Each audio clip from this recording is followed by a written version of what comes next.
Welcome friends to my awareness creation video. In my career I have worked only in the field of environment for 42 years starting from 1980.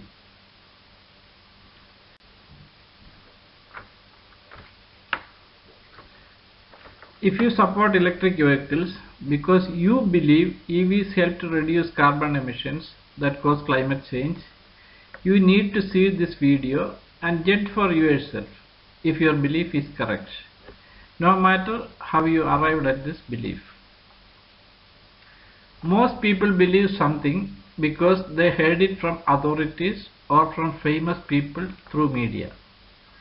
Usually, people discard anything contrary to what they believe if it is coming from someone like me they do not know or heard of. Therefore, my humble request to you is judge with your own power of reasoning and logic based on what is said and not based on who said it. The general belief of most people is that EVs are clean without emissions, but it is not so straightforward. If the electricity that is used for charging your car battery is produced by solar, wind or hydroelectric power, the EVs are good for the environment. Not much doubt about it. But if the electricity produced in your country is generated from fossil fuels like coal, oil or gas, the EVs may not be helping the cause of environment and climate change as you think.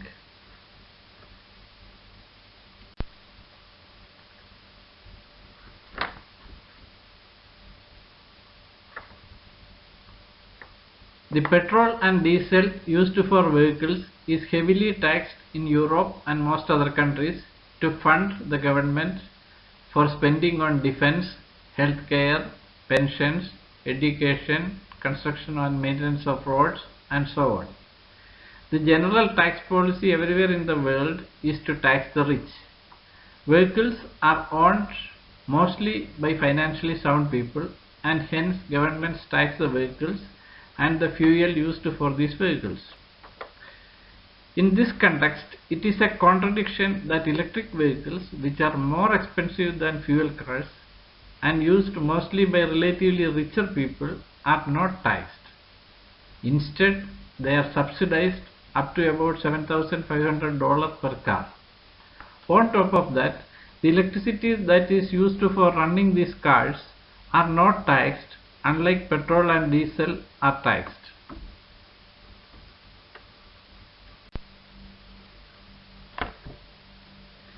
These figures show that a coal-based power station generates 1000 gram of greenhouse gases which cause climate change when 1 unit or 1 kilowatt hour of electricity is produced. If you are using this electricity to charge your electric car battery, be aware that your car is causing this emission at the location of the power station some few kilometers or miles away from the place you are charging your car. You can also see that only 36% of the electricity globally is produced from relatively clean sources. The generation of the remaining 64% electricity is causing high level of greenhouse gas emissions.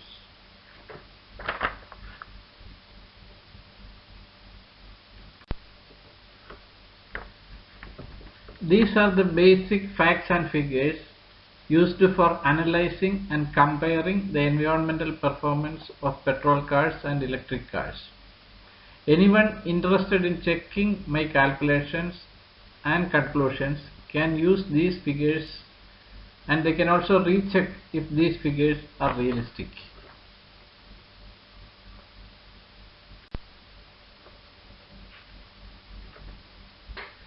This table tells you that if the electricity used for charging your car was produced in a coal-based power station, your electric vehicle causes only 25% lower emission compared to a petrol car.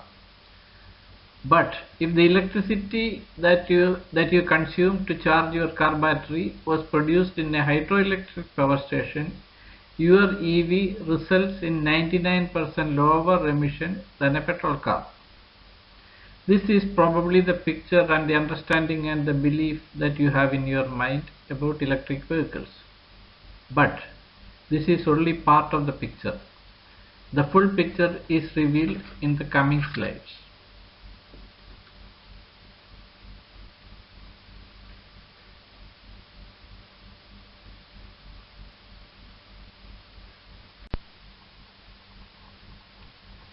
What is really important and decisive is the lifetime emission associated with electric cars and petrol cars.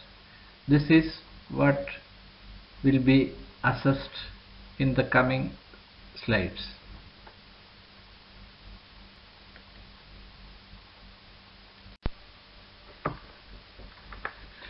This table may start changing your current belief about environmental benefit of electric vehicles. Emissions are caused during the production of the car. The production of the very large size battery for the electric vehicle also generates considerable amount of GHG emissions. The lifetime of a car is assumed to be 300,000 kilometers. The electric vehicle will need a second battery when the life of the first battery is over at 150,000 kilometer usage.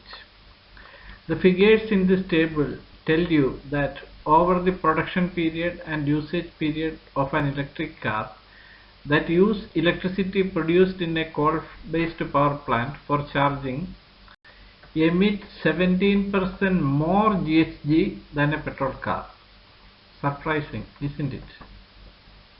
In one of the previous slides, it was stated that considering the mix of all types of power stations in the world, the average GHG emission is 511 grams per kilowatt hour. If we use this average figure, the electric vehicles emit just 17% less GHGs compared to petrol cars over its lifetime. Just 17% benefit. Is that what you believed about the environmental benefit of EVs? Remember, all this subsidy and tax exemption for electricity given to the rich to buy and run these luxury cars is just for 17% environmental benefit.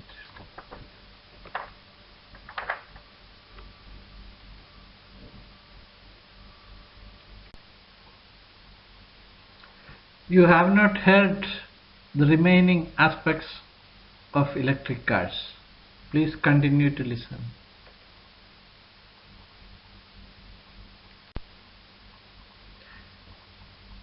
The customer demand is to go longer distances without charging the battery on the way. Bigger capacity battery is required to satisfy this demand. Already by May 2021, EVs with battery size of 100 kWh is available in the market. The 17% reduction in GHG emission will come to zero reduction if the battery size increases to 75 kWh, which can be expected in the near future. When the average battery size of EVs reach 75 kWh, there will be absolutely no climate change benefit from EVs.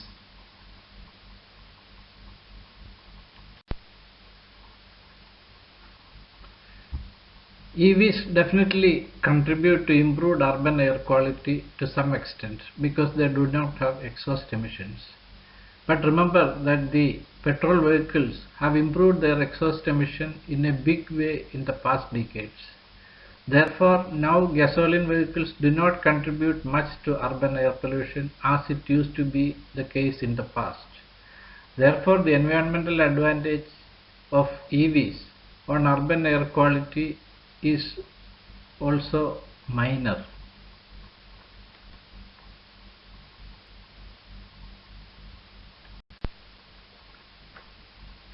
Currently, there is a benefit for the EVs as far as the fuel cost is concerned because the electricity used for the electric vehicles are not taxed.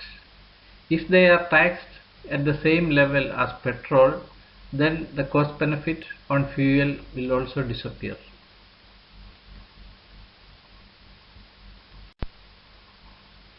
In spite of the subsidy given for the electric vehicles, they still cost higher than a corresponding petrol car.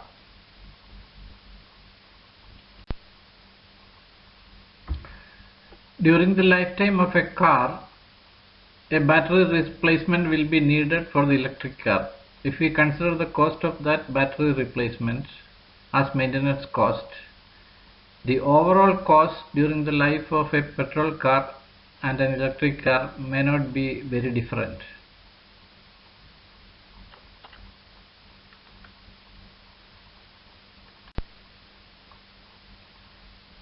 There are significant observations from reputed organizations about human rights issues associated with the manufacturing of electric cars. Allegations of a similar nature have not been observed in the case of petrol cars.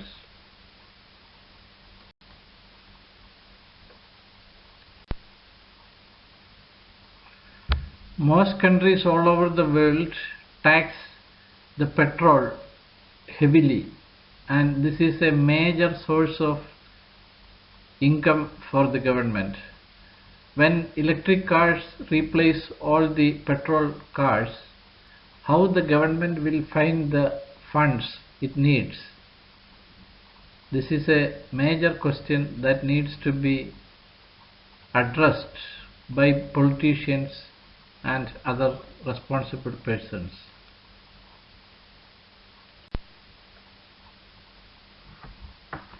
When electric cars replace all the petrol cars on the streets of the world, the oil industry practically dies.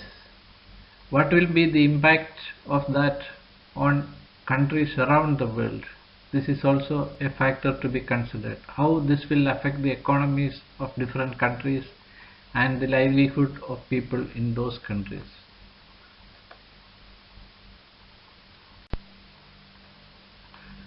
When electric cars replace all the petrol cars, a country like UK will need another 15,000 megawatt of additional electricity compared to the 85,000 megawatt capacity now, just to meet the needs of the electric vehicles.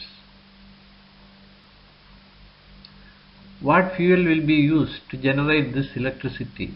From where this fuel will come? And what will be the emissions from those fuels from the power stations? These factors are also very vital for anyone who assesses the environmental benefits of electric vehicles.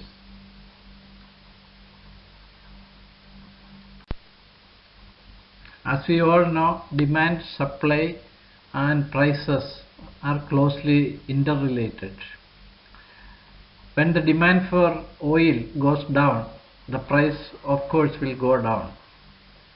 Compared to 2021, another 2 million megawatt electricity generation capacity is required globally to meet the demands of 2050. When oil prices go down due to the impact of the electric vehicles, power stations all over the world may switch to fossil fuel to generate electricity for the general public, especially for the use of the electric cars. So the current achievements in the growth of renewable energy like solar may disappear if this phenomenon happens. So at the end of the day, more fossil fuels may be burned in the power stations to produce electricity, and any advantage that the electric vehicles may have on the environment will disappear.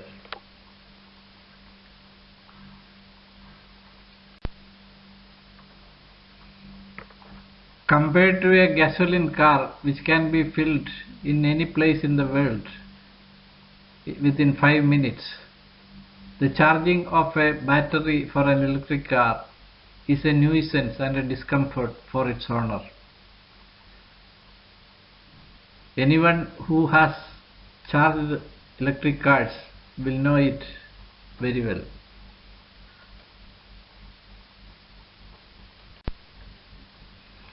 There are ethical and moral issues involved while subsidizing a luxury car for use of the rich. Not only subsidizing the car but not taxing the fuel used for that car.